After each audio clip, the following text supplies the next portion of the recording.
तो ये बात आज सबको पता है, समाजवाद को भी के नाम से जो पार्टियां चल रही हैं उनको भी पता है, जो कांग्रेस को भी पता है कि आज खास करके दलित बहुत बड़ी संख्या में पूरे देश में बहुजन समाज पार्टी के बैनर तले इकट्ठा है। और अगर माइनॉरिटी के लोग इसमें जुड़ जाते हैं, ओबीसी के लोग इसमें जुड़ जाते हैं, तो सत्ता जो है बहन जी के नेतृत्व में जब चलेगी तो लोगों को जो कांग्रेस का शासन है, जो बीजेपी का शासन है और जो बहन जी का शासन है, उसमें अंतर महसूस होने लगेगा। और जब अंतर महसूस होगा तो आपको पता है कि बहन जी ने जैसे एक बार मौका मिला 1995 सरकार चलाने का, उसके बाद से वो विकल्प बन गई उत्तर प्रदेश में, वैसे ही बहन जी देश में भी विकल्प बन जाएंगी। इसीलिए जब बहन जी विकल्प बनेंगी तो समाजवाद की जो राजनीति है, जो खास करके माइनॉरिटीज़ के कंधे पे चलती है, वो समाजवाद की विचारधारा बहुत आपको दम तोड़ती हुई नज़र आने लगेगी। और जो ओबीसी की पार्टियां हैं, जिनको ओबीसी लोग समाजवाद के नाम से चलाते हैं, उनका जो राजनीतिक भविष्य है वो खतरे में नज़र आता है। इसलिए वो लोग जानबूझ के बहुजन समाज पार्टी से दूरी बनाते हैं ताकि उनकी जो राजनीति है वो माइनॉरिटी के नाम से वो राजनीति उनकी चलती रहे। हमारे साथ एडवोकेट अभिषेक सिंह हैं, जो किसी नाम तारीफ के मोहताज नहीं हैं, सुप्रीम कोर्ट के अधिवक्ता हैं। स्वागत है अभिषेक जी आपका हमारे चैनल में। जय भीम, आपको भी और आपके सारे दर्शकों को। जी, लगातार आप सुप्रीम कोर्ट के माध्यम से भी देखते रहते हैं, तमाम देश की जो इस वक्त नज़र है वो मोदी जी के ऊपर है। मोदी जी लगातार अपने कार्यों से बहुत बढ़िया करते हैं। दो पक्ष इस वक्त देश में चल रहे हैं, एक अम्बेडकरवाद और एक मनुवाद। मनुवाद जो है वह बोलता है कि मोदी जी बहुत बढ़िया काम कर रहे हैं, और जो अम्बेडकरवाद है वो कहते हैं बिल्कुल काम नहीं कर रहे हैं। बल्कि अम्बेडकरवाद नहीं, देश के अंदर जो हालात हैं, चाहे वो मणिपुर कांड हो, चाहे एमपी का मूत्र कांड हो, इस तरीके, चाहे वो घोड़ी पे नहीं चढ़ने दिया जाता, मूछें नहीं रखने दी जाती हैं, या फिर छोटे से बच्चा अगर पानी पीता है तो उसको भी मार दिया जाता है। तो क्या लगता है आपको कि 2024 का एग्जिट है मोदी जी के लिए, क्या कहना चाहेंगे? जो आपने जो सवाल किया है उसमें दो बातें हैं जिसको हमें एड्रेस करने की ज़रूरत है। एक तो जो आपने मनुवादी बात बोली है जी, तो अगर मनुवादियों को ये जज हमें करना है कि मनुवादी देश के लिए कितना पॉजिटिव काम कर रहे हैं, तो देश का जो संविधान है और संविधान में जो मूलभूत अधिकार दिए हैं, जैसे स्वतंत्रता, समानता, बंधुत्व, बराबरी का, तो हमें उनको उनके ऊपर जज करना चाहिए। अगर आप उसके ऊपर देखेंगे तो इस देश में गैर बराबरी की खाई बढ़ी है, चाहे वो आर्थिक रूप से देखें, चाहे सामाजिक रूप से देखें, चाहे धार्मिक रूप से देखें। आज इस देश में जो बड़े धर्म हैं उनके बीच में आप हर जगह आप देखते हैं कि कोई त्यौहार होगा, हमेशा शंका रहती है कि यहाँ कम्युनल वायलेंस ना हो जाए। और अभी आपको हरियाणा का नूह डिस्ट्रिक्ट में कम्युनल वायलेंस देखने को मिला है।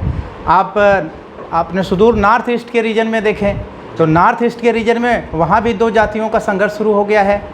तो ऐसे आप देखेंगे। और दलितों के अगेंस्ट अगर आप देखेंगे तो कोई ऐसा स्टेट नहीं है, चाहे वो कांग्रेस रूल्ड हो, चाहे बीजेपी रूल्ड हो, जहाँ दलितों पे लगातार अत्याचार, एट्रोसिटी की घटना न हो रही हो।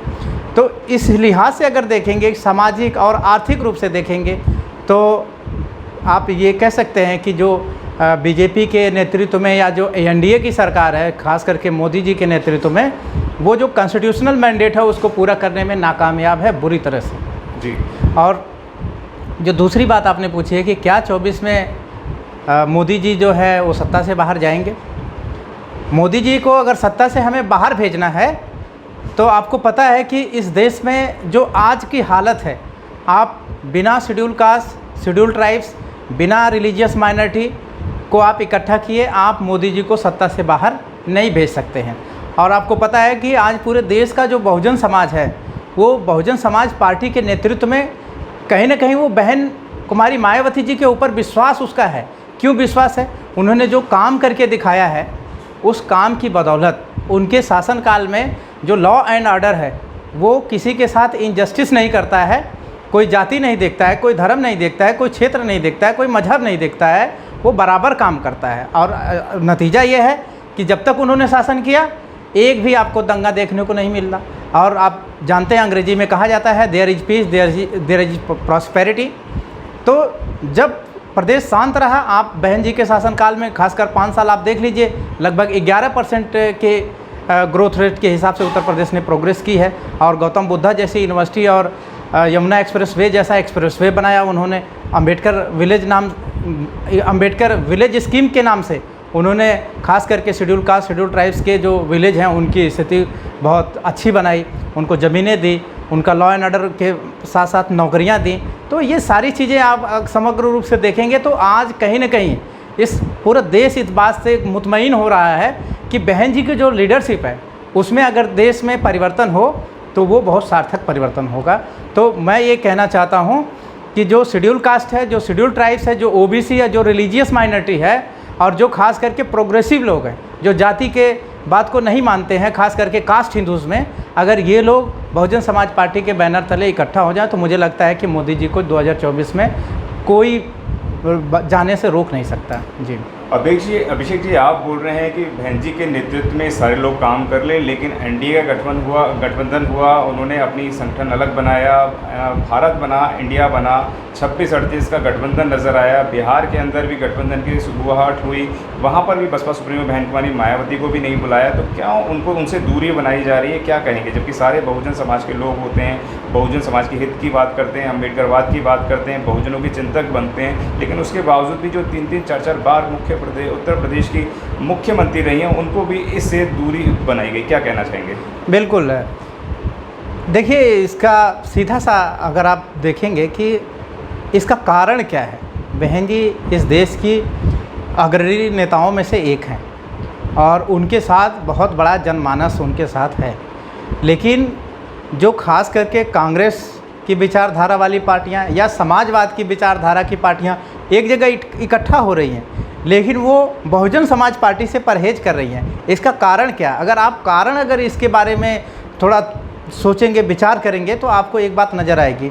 जो समाजवाद है वो खास करके उसको ढोने वाले माइनॉरिटी समाज के लोग हैं, और जो कांग्रेस पार्टी है, कांग्रेस पार्टी वहीं अपना शासन करती है जहाँ पे खास करके मुस्लिम माइनॉरिटी और दलित इकट्ठे एक होके कांग्रेस पार्टी को सपोर्ट करते हैं।